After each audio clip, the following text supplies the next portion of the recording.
Taste the Daily.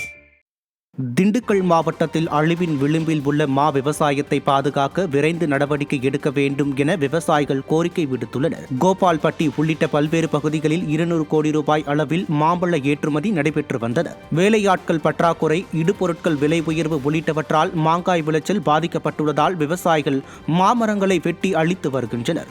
மா விவசாயத்தை பாதுகாக்க வேண்டும் என ஸ்டாலினின் ஃபெயிலியர் மாடல் அரசுக்கு விவசாயிகள் கோரிக்கை விடுத்துள்ளனர்.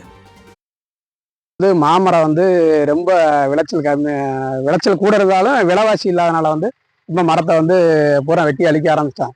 அப்படிங்கும்போது ஜோத்தாம்பட்டி, மணியக்காரம்பட்டி, கோவலுப்பட்டி, அஞ்சுவில்பட்டி, கனாப்பட்டி இந்த ஊர்களில் இருக்க மாமரத்தை பூரா வெட்டி இது பண்ணிட்டு இருக்கேன்.